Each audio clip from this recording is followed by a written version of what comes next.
Hello everyone. দেখো, last ভিডিওগুলোতে আমরা জেনেছিলাম চোখের গঠন সম্বন্ধে, চোখের কীভাবে প্রতিবিম্ব গঠিত হচ্ছে, কোথায় গঠিত হচ্ছে, প্রত্যক্ষ দৃষ্টি কি পরোক্ষ দৃষ্টি কি। আই হোপ যে তোমরা ওই ভিডিওটা দেখে নিয়েছো। ঠিক আছে, তো এই ভিডিওতে আমরা দেখবো চোখের ত্রুটি সম্বন্ধে, যে চোখের ত্রুটি মানে চোখের ক ধরনের ত্রুটি হয়, কেন হয়। হ্যাঁ, আর আমরা দেখো যখন সরল ক্যামেরা পড়েছে তখন ফোকাসিং জিনিসটা জেনেছি, চোখের ক্ষেত্রে কীভাবে ফোকাসিং হয় সেটা জানবো। তো বেসিক ডিফারেন্সটা দেখো, এই একটা দুটো টার্ম আছে, একটা আছে চোখের অভিযোজন আর একটা আছে চোখের উপযোজন। তো অভিযোজন আর উপযোজন এই দুটোর মধ্যে কনফিউশন ক্রিয়েট হয় যে কোনটা অভিযোজন কোনটা উপযোজন। আমি তোমাদের একটা সিম্পল উদাহরণ দিচ্ছি। দেখো, আমি যখন চোখের গঠন পড়াছিলাম তখন বলেছিলাম, ধরো তুমি রাস্তা দিয়ে যাচ্ছ, একটা বাইক আসছে, তোমার চোখের ওপর আলো পড়লো, তোমার চোখে মণি মানে আইরিসটা ছোটো বড় হয়ে যাচ্ছে, তাই তো। বা অন্ধকার ঘরে তুমি কোনো কিছু খুঁজে পাচ্ছ না, হাতড়াচ্ছ, তখন তোমার কিন্তু চোখের মণিটা বাই ডিফল্ট ওটা বড় হয়ে যায়। হ্যাঁ, মানে নর্মালের রেসপেক্টে বড় হয়ে যায়, সাধারণভাবে যতটুকু থাকে তার থেকে একটু বড় হয়ে যায়। তো এই যে আইরিস ছোটো বড় হয়ে যাচ্ছে, এটা কিন্তু পরিস্থিতি অনুযায়ী হয়ে যাচ্ছে। পরিস্থিতি মানে কি? পরিস্থিতি মানে তুমি বেশি আলোর সম্মুখীন হচ্ছ নাকি কম আলোর সম্মুখীন হচ্ছ, সেই অনুযায়ী তোমার প্রতিবিম্ব গঠন করার যে ক্ষমতা, সেটা হচ্ছে তোমার অভিযোজন। এই অভিযোজন মানে মানিয়ে নেওয়ার ক্ষমতাটা, ঠিক আছে, একটা নতুন পরিবেশে মানিয়ে নেওয়ার ক্ষমতা। তো দেখো, চোখের অভিযোজনের সংজ্ঞায় বলছি, চোখের আইরিশ স্বয়ংক্রিয়ভাবে মানে অটোমেটিক্যালি, এটা তোমাকে কিছু করতে হবে না, এটা বাই ডিফল্ট হয়। ছোটো বা বড় হয়ে আইরিসটা ছোটো বা বড় হয়ে চোখে প্রবিষ্ট আলোর পরিমাণ নিয়ন্ত্রণ করে, কতটুকু আলো ঢুকবে কি ঢুকবে না সেটা নিয়ন্ত্রণ করে। চোখের এই ক্ষমতাটাকে বলা হচ্ছে অভিযোজন। বোঝাতে পারলাম? হ্যাঁ, আর চোখের উপযোজনটা দেখো, উপযোজনের একটা উদাহরণ যদি বলি, দেখবে জানি না তোমাদের মধ্যে কে কে করতে পারবে, যে করতে পারে তারা কমেন্টে আমাকে জানাবে যে তোমরা করতে পারছো কিনা। দেখবে অনেকে না ইচ্ছা করলেই চোখটাকে ঝাপসা করে নিতে পারে। ঠিক আছে, তুমি একটা জিনিসের দিকে তাকিয়ে আছো, তুমি হট করে চাইলে সেটাকে চোখে ঝাপসা করে নিতে পারো, যদি তুমি রিল্যাক্স হয়ে যাও। ধরো তুমি ধরো দেখছো একটা জিনিসকে, তুমি হট করে রিল্যাক্স হয়ে দেখছো একটা জিনিসকে, হট করে দেখবে ঝাপসা হয়ে যাচ্ছে জিনিসটা। এই যে ঝাপসা হয়ে যাচ্ছে কেন, এর পেছনে কি কারণটা জানো? এর পেছনে কারণটা হচ্ছে এই উপযোজনের কারণটা। ঠিক আছে, কি করছে দেখো, আমরা জানি সিলিয়ারি পেশি থাকে, তাই তো।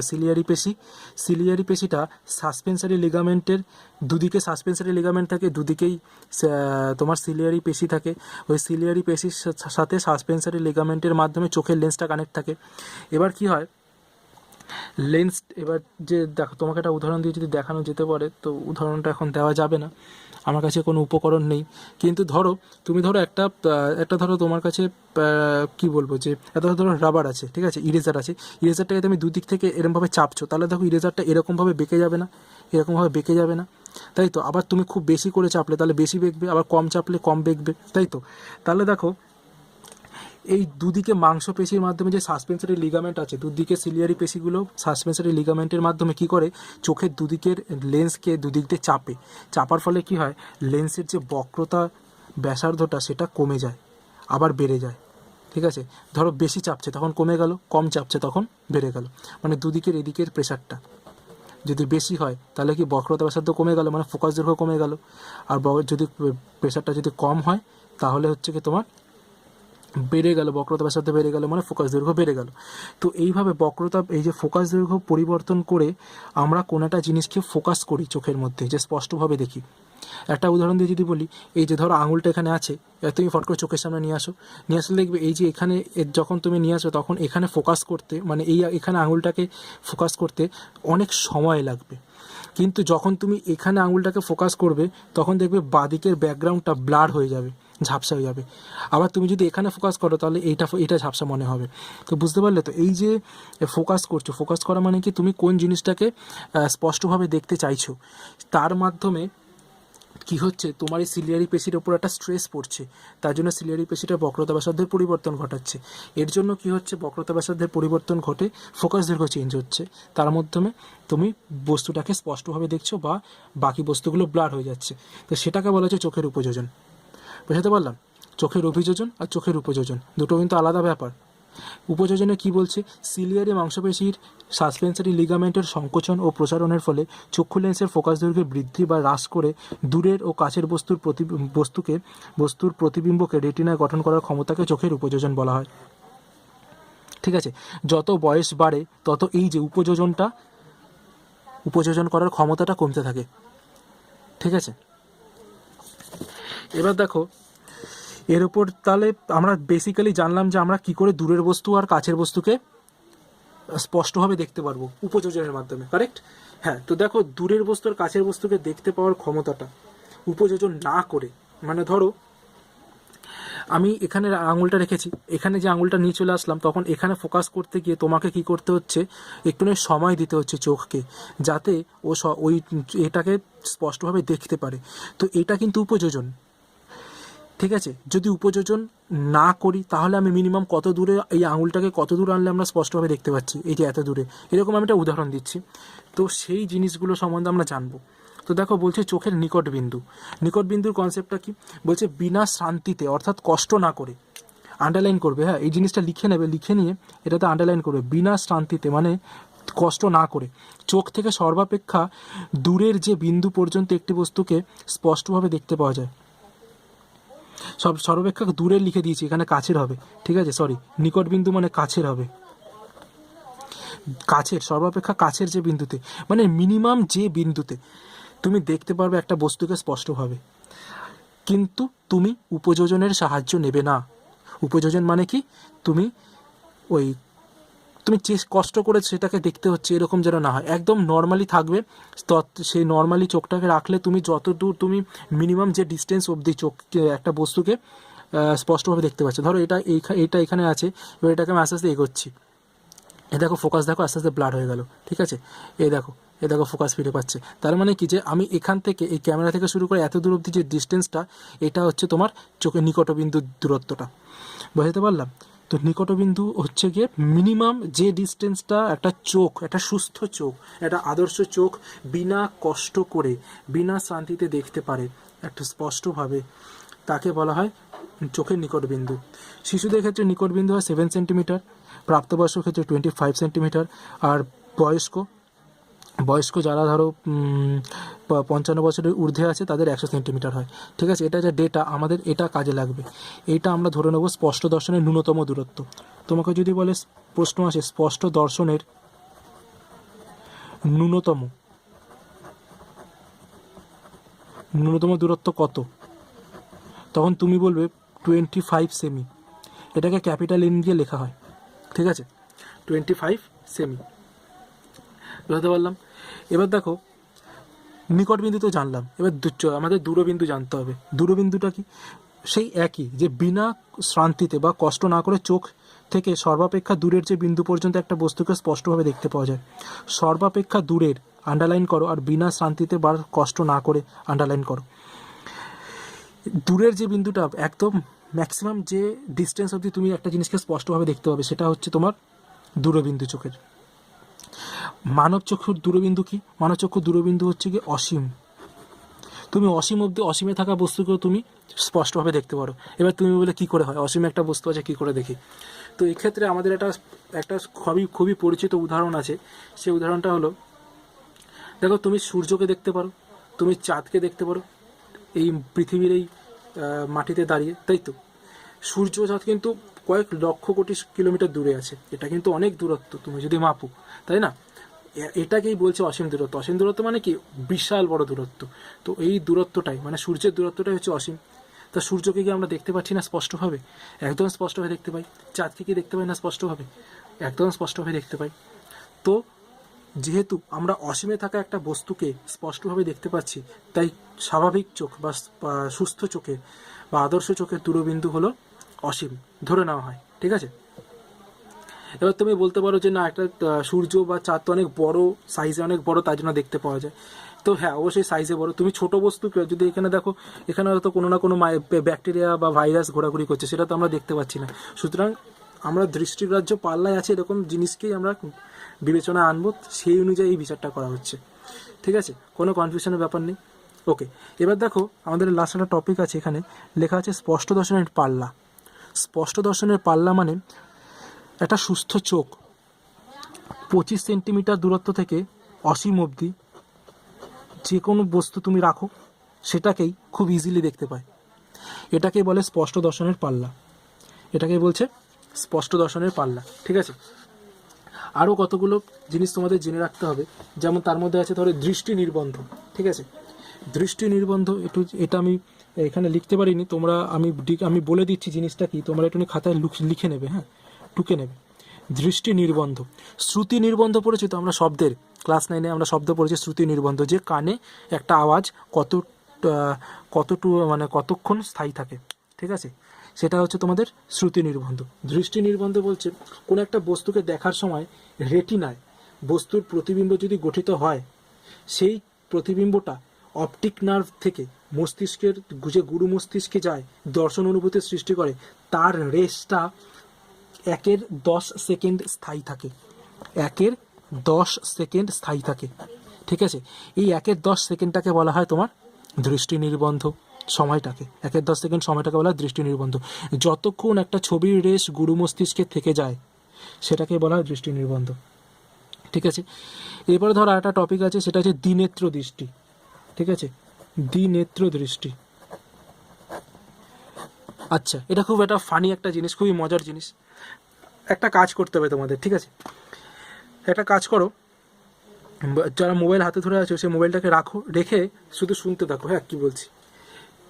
তোমার ডান হাত দিয়ে ডান চোখটাকে বন্ধ করে তোমার সামনে রাখা পেনটাকে এই টেবিলের ওপর রাখো, রেখে ডান হাত দিয়ে ডান চোখটা বন্ধ করে দেখো তো তুমি পেনটাকে তুমি দেখো তো কটা পেন দেখছো? একটা পেন দেখছো, তাই তো? তোমার কটা চোখ খোলা আছে? একটা চোখ খোলা আছে। তাহলে তুমি একটা চোখ দিয়ে যে একটা পেন দেখো, তাহলে দুটো চোখ দিয়ে কটা পেন দেখবে? হ্যাঁ, দেখবে যারা যারা বলছো যে দুটো চোখ দিয়ে দুটো পেন দেখবো, তারা প্রশ্নটাকে ঠিকমতো শোনো। যে দেখো, মানুষ একটা চোখ দিয়ে যদি একটা পেন দেখে, দুটো চোখ দিয়েও একটা পেনই দেখবে। ঠিক আছে, তো যারা বলেছে দুটো পেন, তারা মোবাইলটা রাখো, কান ধরে দাঁড়িয়ে পড়ো। ঠিক আছে, তো ঠিক আছে, দেখো এমনি আর কি মারছিলাম। তো দেখো, এটা বলছি যে আমরা দুটো চোখ দিয়েও এই একটা পেনকেই দেখতে পারছি। তার মানে আমাদের দুটো চোখ কী ভূমিকা পালন করছে? দুটো চোখ কী করছে? দুদিক থেকে জিনিসটাকে দেখে একটা 3D ইমেজ ক্রিয়েট করছে আমাদের মাথায়। তার জন্য আমরা একটা বস্তুটা সঠিক অবস্থানটা বিচার করতে পারছি। এই যে দুটো চোখ দিয়ে একটা বস্তুকে দেখা, তার একটা 3D ইমেজ মাথার মধ্যে প্রসেস করা, এই টোটাল জিনিসটাকে বলা হয় দ্বিনেত্র দৃষ্টি। ঠিক আছে, তা আমরা যখন দুটো চোখের সাহায্যে একটা বস্তুকে দেখি, তখন বস্তুর সাপেক্ষে চোখ দুটোর অবস্থান আলাদা হওয়ার জন্য দুটি চোখে কিন্তু দু রকম প্রতিবিম্ব তৈরি হচ্ছে। ডান চোখে এক রকমের প্রতিবিম্ব তৈরি হচ্ছে, বাঁ চোখে এক রকমের প্রতিবিম্ব তৈরি হচ্ছে। কিন্তু মস্তিষ্ক এই দুটো প্রতিবিম্বকেই একেবারে প্রসেস করে নিয়ে একটা ফাইনাল রেজাল্ট দেখায়, যেটার মাধ্যমে আমরা একেবারে পেনটাকে দেখতে পাই।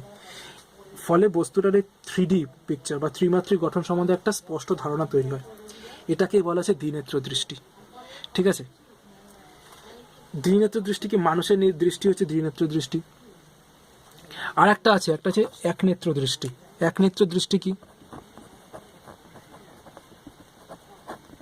একনেত্র দৃষ্টি হচ্ছে যদি এমন হয় যে দুটি চোখে দুটো আলাদা বস্তুর জন্য দুটো আলাদা আলাদা রকম প্রতিবিম্ব গঠিত হয়, তাহলে সেই ধরনের দৃষ্টিকে একনেত্র দৃষ্টি বলে। ঠিক আছে, দুটো চোখ, কিন্তু দুটো চোখের জন্য আলাদা আলাদা বস্তু আছে, আর আলাদা আলাদা বস্তুর জন্য আলাদা আলাদা প্রতিবিম্ব তৈরি হচ্ছে, তাদের একনেত্র দৃষ্টি বলে। মানে প্রতিটা চোখ এক একটা করে প্রতিবিম্ব গঠন করছে। ঠিক আছে, তো একনেত্র দৃষ্টি কাদের হয়? যেমন গরুর দৃষ্টি হচ্ছে একনেত্র দৃষ্টি। ঠিক আছে, উদাহরণটা মনে থাকবে। তো এইগুলো ছিল আমাদের বেসিক কিছু আইডিয়া চোখের ত্রুটি সম্বন্ধে বা চোখের গঠন সম্বন্ধে, চোখের গঠন সম্পর্কিত। ঠিক আছে, এরপরে আমরা দেখে নেব চোখের ত্রুটিগুলো। আচ্ছা দেখো, চোখের ত্রুটি যদি জানতে হয়, তো আমাদের যেটা বললাম যে স্বাভাবিক দৃষ্টিপাল্লা হচ্ছে 25 সেন্টিমিটার থেকে শুরু করে 80 অবধি। ঠিক আছে, যদি এই দৃষ্টিপাল্লাটা কমে যায়, তাহলে বলা হবে চোখটা ত্রুটিযুক্ত চোখ। তো এরকম কমে যায় মানে অনেক রকমভাবেই কমে যেতে পারে। সেটা কি কি হতে পারে সেটা আমরা একটু দেখবো। হ্যাঁ, চোখের ত্রুটি সাধারণত 4 প্রকারের হয়। একটা হচ্ছে দীর্ঘদৃষ্টি বা হাইপার মেট্রোপিয়া। ঠিক আছে, দীর্ঘদৃষ্টি বা হাইপার মেট্রোপিয়া, হ্রস্বদৃষ্টি বা মায়োপিয়া, ক্ষীণদৃষ্টি বা প্রেস বায়োপিয়া, বিষমদৃষ্টি বা অ্যাস্টিগম্যাটিজম। এই 4 ধরনের চোখের ত্রুটি দেখা যায়। আমাদের শুধু এই দুটো জিনিসকে জানতে হবে, দীর্ঘদৃষ্টি আর হ্রস্বদৃষ্টি। ঠিক আছে, কিন্তু আমরা জেনে নিই যে বাকি দুটো কী রকম, কিন্তু আমরা ডিটেলসে পড়বো না, কিন্তু জাস্ট জেনে নেবো যে বাকি দুটো কীরকম দৃষ্টি। দীর্ঘদৃষ্টি কি? দীর্ঘদৃষ্টি হচ্ছে যখন কোনো চোখ দূরের জিনিসকে স্পষ্টভাবে দেখতে পারে কিন্তু কাছের জিনিসকে স্পষ্টভাবে দেখতে পারে না, তখন তাকে বলা হবে দীর্ঘদৃষ্টি। হ্রস্বদৃষ্টি কি? যখন কাছের জিনিসকে দেখতে পায় কিন্তু মানে কাছের জিনিসকে স্পষ্টভাবে দেখতে পায় কিন্তু দূরের জিনিসকে স্পষ্টভাবে দেখতে পায় না, তখন তাকে বলা হয় হ্রস্বদৃষ্টি। ক্ষীণ দৃষ্টি কি? ধরো বয়স, কারো যদি মানে মানুষের যখন বয়স বেড়ে যাচ্ছে, তো বয়স বাড়ার সাথে সাথে চোখের যে মাংসপেশিগুলো আছে সেগুলো শিথিল হয়, আর চোখের স্বাভাবিক উপযোজন ক্ষমতাটা তখন কমে যাচ্ছে যথারীতি। ফলে স্পর্শ দর্শনের ন্যূনতম দূরত্বের পরিমাণটা বেড়ে যায় আর দূরবিন্দু কাছে চলে আসে, মানে দুদিক থেকেই তোমার কমে যাচ্ছে। এক হচ্ছে তোমার দৃষ্টিপাল্লাটা 25 সেন্টিমিটার থেকে ধরো বেড়ে 50 হয়ে গেল বা 100 হয়ে গেল, যেটা আর কি আমি বলেছি যে 55 বছর বয়সের বেশি হলে 100 সেন্টিমিটার হয়ে যায়, তাই তো। আর অসীম থেকেও মানে অসীমে যে বস্তু আছে তাকেও তারা দেখতে পায় না, সেটা তখন মানে অসীম মানে দূরপাল্লাটা মানে দূরবিন্দুটা অসীম থেকে আরও কাছে চলে আসে, ঠিক আছে। তো এই যে শর্টেস্ট হয়ে যাচ্ছে, সামনের দিক থেকেও শর্ট হচ্ছে, পেছন দিক থেকেও শর্ট হয়ে যাচ্ছে, এটাকে বলা হচ্ছে তোমার ক্ষীণ দৃষ্টি, ঠিক আছে। ক্ষীণ দৃষ্টির এইটার ত্রুটি দূর করার জন্য বাইফোকাল লেন্সের চশমা ব্যবহার করতে হবে। বাইফোকালটা কি? বাইফোকাল দেখবে আমাদের সবার বাড়িতে যে অনেক যারা বয়স্ক আছে তাদের দেখবে এক ধরনের চশমা পাওয়া যায়, যে চশমাটা হচ্ছে গিয়ে এই যে ধরো এরকম হচ্ছে ফ্রেম, তো ফ্রেমটা এরকম, এখানে এক রকমের আর বাকিটা এক রকমের, ঠিক আছে। এখানটা আমার চকচক করছে আর বাকিটা একটু ঝাপসা লাগে। যখন আমরা আমাদের দিক থেকে দেখি তাদের চোখ যখন এখান থেকে বড় দেখায়, এখানে থাকলে ছোট দেখায়, ঠিক আছে। তো আর এর একটা বেস্ট এক্সাম্পল হচ্ছে তোমরা যদি নবনীতা দেবসেন লেখিকা যিনি আছেন তার যদি একবার কোনো ইন্টারভিউ দেখো, তিনি যে চশমাটা ব্যবহার করেন, ঠিক আছে, তো তো তার চশমাটা হচ্ছে গিয়ে তোমার বাইফোকাল লেন্সের, ঠিক আছে। বাইফোকাল লেন্সের চশমা মানে কি, উপরের দিকটা এটা হচ্ছে তোমার অবতল লেন্স আর এই দিকটা হচ্ছে তোমার উত্তল লেন্স, ঠিক আছে। তো এরকম দু ধরনের লেন্স দিয়ে তৈরি হয় এই ক্ষীণ দৃষ্টিযুক্ত চোখের জন্য চশমা, ওকে। এরপর আছে তোমার বিষম দৃষ্টি বা অ্যাস্টিগম্যাটিজম। এটা খুবই একদম ইউনিক একটা, দেখো কি হয় এই বিষম দৃষ্টিতে একটা সমতলে রাখা কোনো একটা অনুদ্ধুর একটা সমতলে, ধরো আমি একটা এরকম একটা দাগ টানলাম আর এরকম একটা দাগ টানলাম, এই দুটো দাগকে এই ত্রুটিযুক্ত চোখের লোকেরা একসাথে স্পষ্টভাবে দেখতে পায় না। তুমি যেমন এই দুটো দাগকে একদম স্পষ্টভাবে দেখতে পাচ্ছ, তুমি বুঝতে পারবে না, কিন্তু ওরা যখন এই একটা দাগকে দেখে তখন এই দাগটা ব্লাড হয়ে যায়, যখন এই দাগটা দেখে তখন এই দাগটা ব্লাড হয়ে যায়, ঠিক আছে। তো এটা হচ্ছে বিষম দৃষ্টি, ঠিক আছে। তো ক্ষীণ দৃষ্টি বিষম দৃষ্টি সম্বন্ধে এইটুখানি ছিল। আর বিষম দৃষ্টি দূর করার জন্য আমরা টরিক লেন্স ব্যবহার করি, ঠিক আছে। টরিক লেন্স, টরিক লেন্স মানে কি, এই যে এরকম টাইপের, ঠিক আছে, দেখতে হয় রিং টাইপের হয়, মানে ডোনাট হয় না, যে যদি দেখে থাকো ডোনাট যেরকম দেখতে হয় সেরকম টাইপের, তার একটা এরকম কেটে নেওয়া পার্ট, সেটা হচ্ছে টরিক লেন্স, ঠিক আছে। তো এই ছিল আমাদের চোখের ত্রুটির সম্বন্ধে একটুখানি ইন্ট্রোডাকশান। এবার আমরা একটু ডিটেলসে পড়বো, হ্যাঁ, দীর্ঘদৃষ্টি কী, কেন হয়, আর কিভাবে দূর করা যেতে পারে, বা মানে প্রতিকার, দূর তো হয় না, কীভাবে প্রতিকার করা যেতে পারে। হ্রস্বদৃষ্টি কী, কেন হয়, আর হচ্ছে কি কীভাবে তুমি এটা প্রতিকার করতে পারো, ঠিক আছে। তো দেখো ফার্স্টে আমাদের দেখতে হবে দীর্ঘদৃষ্টি। দীর্ঘদৃষ্টি কি বলেছি, যদি চোখ দূরের জিনিস দেখতে পেলেও কাছের জিনিস স্পষ্টভাবে দেখতে না পায়, তখন চোখের এই ত্রুটিকে কী বলা হবে, দীর্ঘদৃষ্টি বা হাইপারমেট্রোপিয়া, তাই তো। আমি একটা ছবি আঁকছি, দেখো, আমি আবার বলছি আমি কিন্তু ছবি খুব ভালো আঁকতে পারি না, তোমরা বুঝে নেবে, নিজ গুণে সব বুঝে নেবে, ঠিক আছে। ধরো এটা হচ্ছে চোখের লেন্স আর এটা হচ্ছে চোখের সরলতম ছবি, হ্যাঁ। যখন তোমাকে পরীক্ষায় দেবে তখন তুমি এইভাবে চোখটা আঁকার চেষ্টা করবে, অত কিছু সাজানো গোছানো করে ছবি আঁকতে হবে না। এটা হচ্ছে প্রধান অক্ষ।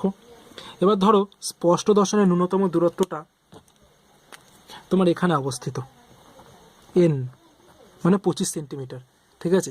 তাহলে এখান থেকে একটা আলোকরশ্মি যদি এখানে গিয়ে পড়ে আর একটা আলোকরশ্মিগুলো যদি এখানে গিয়ে পড়ে, এরা প্রতিসরণের পর কি হয়, রেটিনায় গঠিত হয় না। রেটিনায় যদি মিলে যায় তাহলে কী হবে, স্পষ্টভাবে দেখতে পাবো আমরা এন বিন্দুকে। যেটা সুস্থ চোখ সেই চোখের ক্ষেত্রে কিন্তু বস্তু এই আলোকরশ্মি রেটিনাতে এখানে মিলে যাবে, কিন্তু যেহেতু এটা দীর্ঘদৃষ্টিতে কি হয়, ও কাছের বস্তু মানে স্পষ্ট দর্শনের ন্যূনতম বিন্দুতে যাকে রেখেছো তাকে ও ঠিকমতো দেখতে পারে না, মানে আলোগুলো গিয়ে এখানে মিলবে, ধরে নাও, ধরো এখানে মিললো। এবার যে এখানে মিললো তার মানে কি, এইখানে যদি এর রেটিনা থাকতো, মানে এই চোখটা যদি এখানে গিয়ে শেষ হতো তাহলে স্পষ্টভাবে দেখতে পেতো, কিন্তু চোখ তো আমাদের অত বড় হবে না, চোখ তো এখানেই শেষ হয়ে যাচ্ছে, তাই তো। তার মানে দেখো এখানে এই যে এই আলোটা এখানে শেষ হচ্ছে, এই আলোটা এখানে শেষ হচ্ছে, এই দুটো আলো। তার মানে দেখো যেহেতু এখানে স্পষ্টভাবে মিলছে না, তাহলে এখানে তুমি একটা ব্লার জিনিস দেখতে পাবে, যেহেতু স্পষ্টভাবে মিলছে না, মানে একটা আলোকরশ্মি আর একটা আলোকরশ্মির উপরে এসে উপরিপাতিত হচ্ছে, বা বলতে পারো এই জায়গাটা ব্লার অঞ্চল তৈরি হচ্ছে, ঠিক আছে, মানে স্পষ্টভাবে তুমি দেখতে পাবে না। এইটা হচ্ছে আসলে দীর্ঘদৃষ্টি। দীর্ঘদৃষ্টিতে কি হয়, এই স্পর্শ দর্শনের ন্যূনতম দূরত্বের প্রতিবিম্বটা, ধরো এটা হচ্ছে তোমার এন ড্যাশ, প্রতিবিম্বটা তোমার চোখের পেছনে তৈরি হয়, চোখের পেছনে তৈরি হচ্ছে, মানে চোখের পেছনে মানে রেটিনার পেছনে তৈরি হচ্ছে, ঠিক আছে। তাহলে কি হচ্ছে, তাহলে ও নিশ্চয়ই এন এ থাকা বস্তুকে যখন দেখতে পাচ্ছে না, নিশ্চয়ই ও কোনো না কোনো দূরত্বের বস্তুকে তো দেখতে পাবে। হ্যাঁ, ও তখন কি করে, ও তখন তুমি যদি ওকে চোখ দিয়ে দেখো, মানে চোখের যদি পরীক্ষা করতে যাও, দেখবে অনেকগুলো ফ্রন্ট সাইজের, মানে ডাক্তার, মানে চোখের ডাক্তারের কাছে তুমি যদি যাও, বা চশমা যখন তুমি বানাতে যাও, তখন দেখবে অনেকগুলো ফ্রন্ট সাইজের বড়, সবচেয়ে আগে মোটা ফ্রন্ট, তারপর আস্তে আস্তে ছোটো, মানে সরু হচ্ছে ফ্রন্টগুলো, আর লেখাগুলো ছোট হচ্ছে। তোমাকে প্রথমে বলে ওপরের ফ্রন্টটা দেখতে পাচ্ছ কী লেখা আছে, তার নিচের ফ্রন্টটা দেখতে পাচ্ছ কী লেখা আছে। তো এরকম করে দেখে নেয় যে তুমি ওই অত দূরে বসে কতটুকু তুমি দেখতে পাও স্পষ্টভাবে, ঠিক আছে। এটা সি না জি, জে না আই, এরকম বলে, ঠিক আছে। তো এইভাবে দেখে নেয় যে তোমার এন বিন্দুটা কোথায় প্লেসড হয়েছে। মানে ধরো এন বিন্দুটা এখান থেকে শুরু হয়ে, আসলে তুমি যদি এন ড্যাশে রাখো, এটা ধরো এন ওয়ান বিন্দুটা, এন ওয়ান বিন্দু থেকে যদি কোনো আলো আসে, আলো এসে যদি এই লেন্সের উপর আপতিত হয়, তাহলে তার প্রতিবিম্ব একমাত্র রেটিনায় তৈরি হবে স্পষ্টভাবে। তাহলে আসলে এই চোখটার ক্ষেত্রে, এই দীর্ঘদৃষ্টি ত্রুটিপূর্ণ চোখের ক্ষেত্রে স্পর্শ দর্শনের ন্যূনতম দূরত্বটা এখন এন ওয়ান বিন্দুতে প্রতিস্থাপিত হয়েছে, এন এ নেই আর, এন এ সুস্থ চোখের ক্ষেত্রে আছে, আর সেটা তৈরি হচ্ছে তার প্রতিবিম্বটা এন ড্যাশ বিন্দুতে, ঠিক আছে, যেটা আর কি রেটিনার পেছনে। তার মানে তুমি এন এ যদি কোনো বস্তুকে রাখো, ও ভালো মতো দেখতে পাবে না, তোমাকে মিনিমাম পক্ষে এন ওয়ানে রাখতে হবে।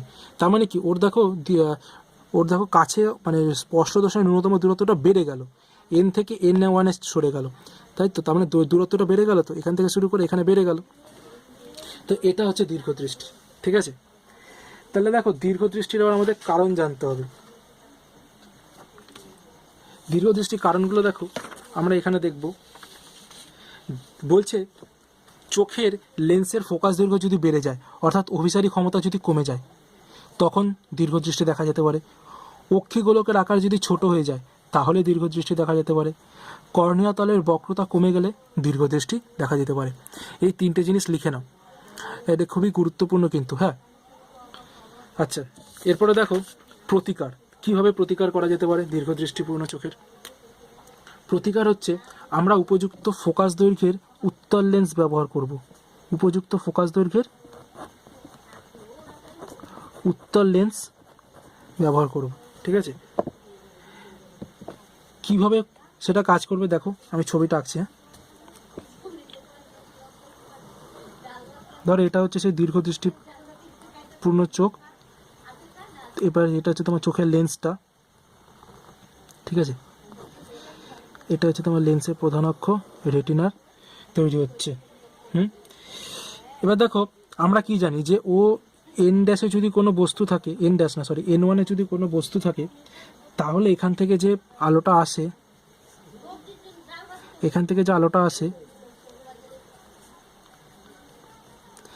তার প্রতিবিম্ব তুমি রেটিনাতে গঠন করতে পারবে,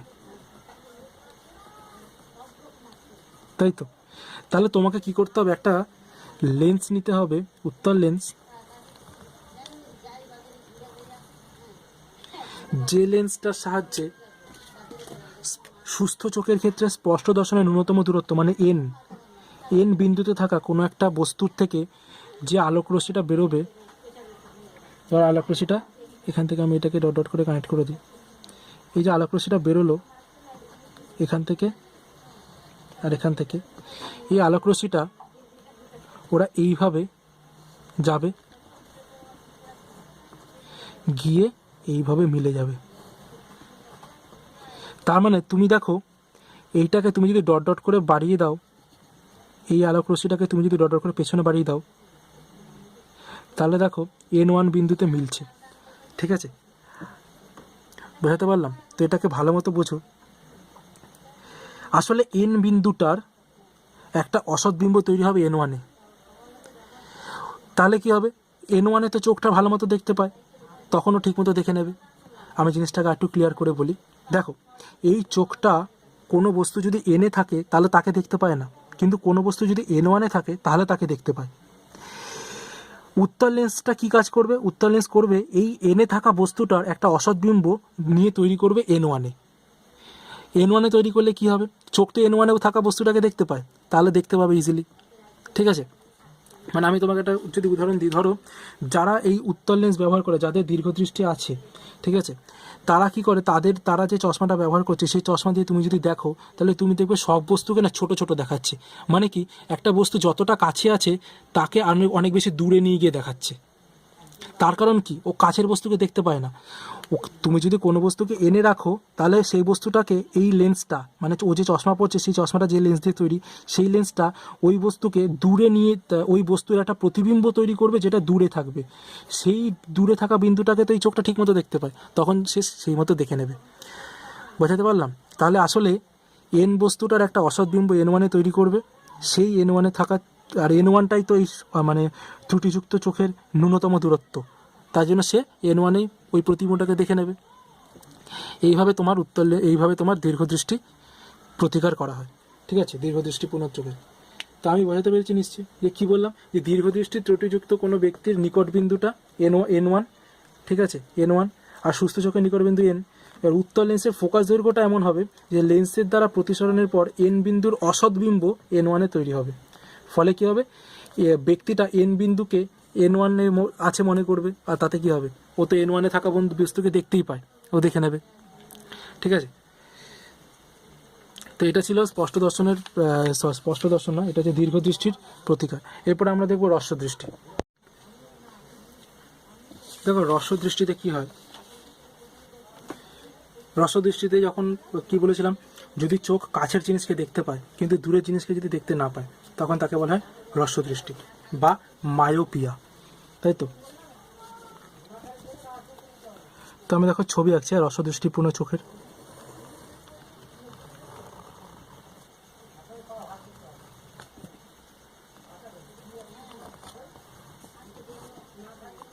এখানে হচ্ছে তোমার লেন্সটা অবস্থিত,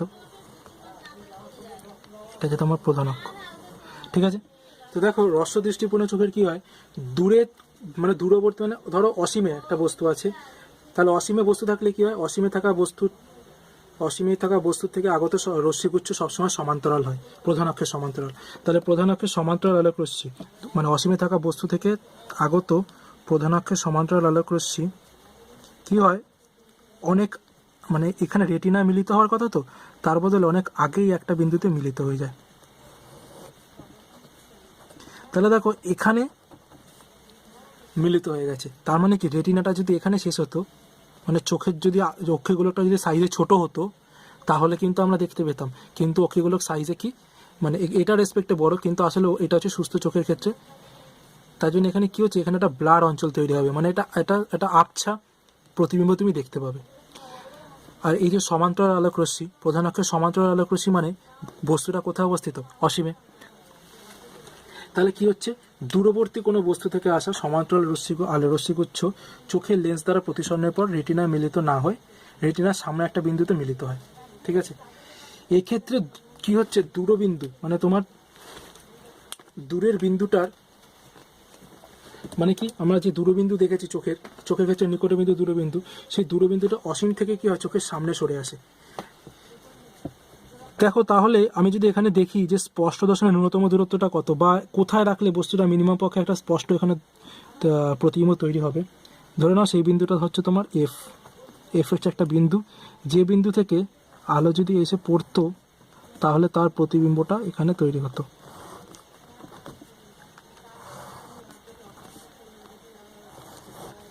রেটিনাতে তৈরি হতো, ঠিক আছে।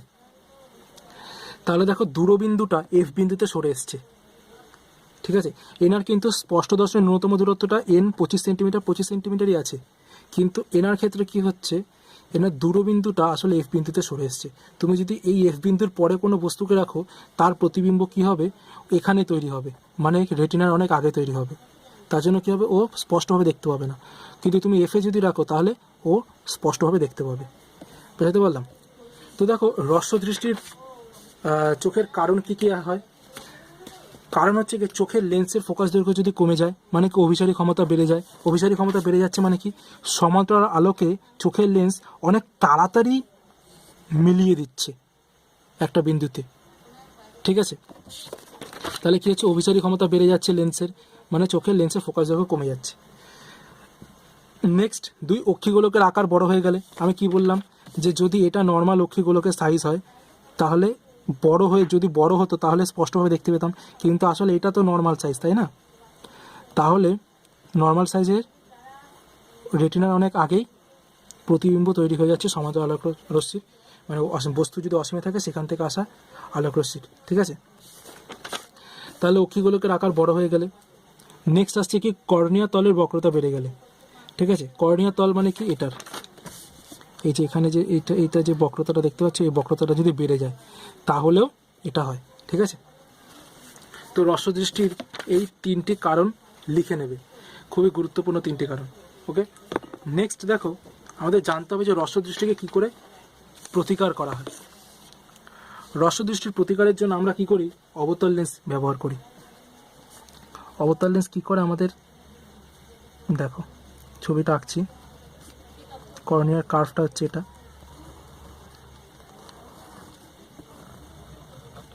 ঠিক আছে, তো এটা হচ্ছে তোমার লেন্সটা, এটা হচ্ছে তোমার ফোকাস প্রধান অক্ষটা। এবার দেখো, প্রধান অক্ষের সমান্তরাল আলো,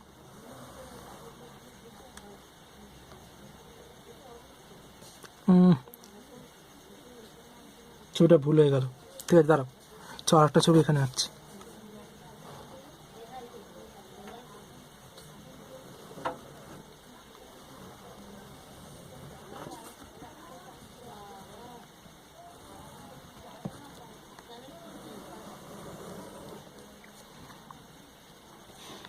এখানে কি হবে, আগে একটা লেন্স দিয়ে দিতে হবে, অবতল লেন্স,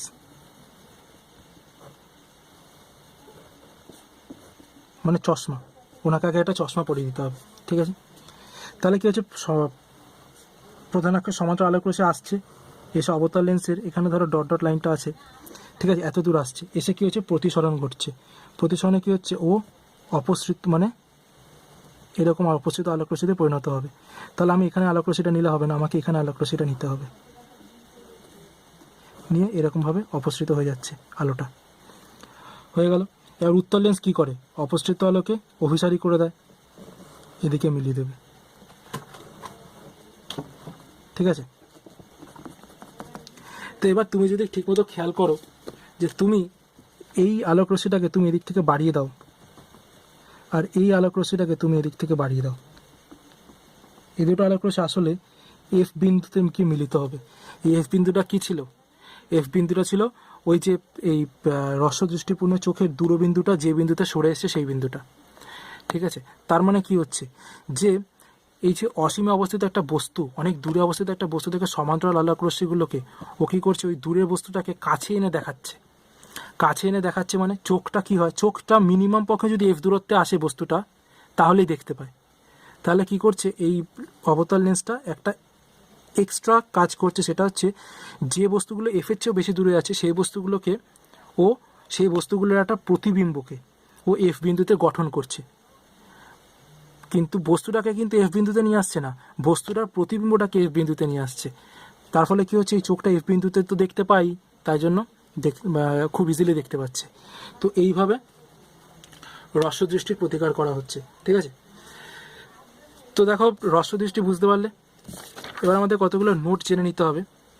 যে দীর্ঘদৃষ্টির ত্রুটির জন্য আমরা প্লাস পাওয়ারযুক্ত চশমা ব্যবহার করি।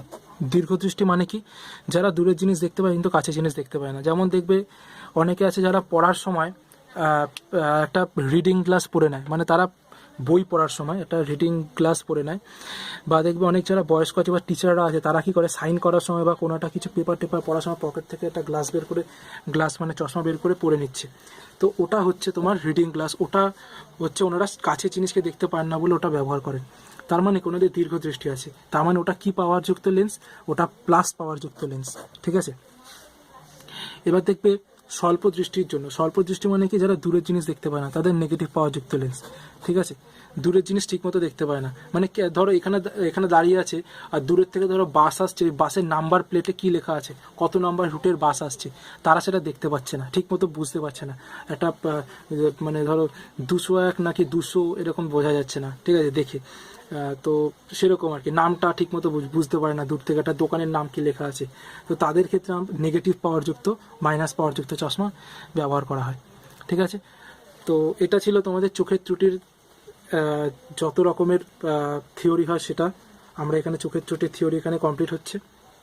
এরপরে আমরা পরের ভিডিওতে আমরা নেক্সট টপিকে চলে যাব বিচ্ছুরণে। ঠিক আছে, বিচ্ছুরণ, বিক্ষেপণ, আলোক তরঙ্গ, এইসব টপিকগুলো আমরা জানবো। তো তার আগে এতদূর পড়ে নাও, পড়ে আমাকে নিশ্চয়ই জানাও এই ভিডিওতে কমেন্টের মাধ্যমে জানাও যে তোমরা যদি চশমা ব্যবহার করে থাকো তাহলে তোমাদের পাওয়ার কী। আর ঠিক আছে, আর যদি চশমা ব্যবহার না করো, যে তোমাদের বাড়িতে যে গুরুজনেরা আছেন, যে অভিভাবকেরা আছেন, তাদের যদি চশমা থাকে তাদের পাওয়ার কী, সেই চশমাটা তোমরা পরে কি দেখতে পাও, কোনো বস্তুকে ছোট দেখতে পাও না বড় দেখতে পাও, সেটা করে জানাও। ঠিক আছে, তো ততক্ষণ চলো টাটা।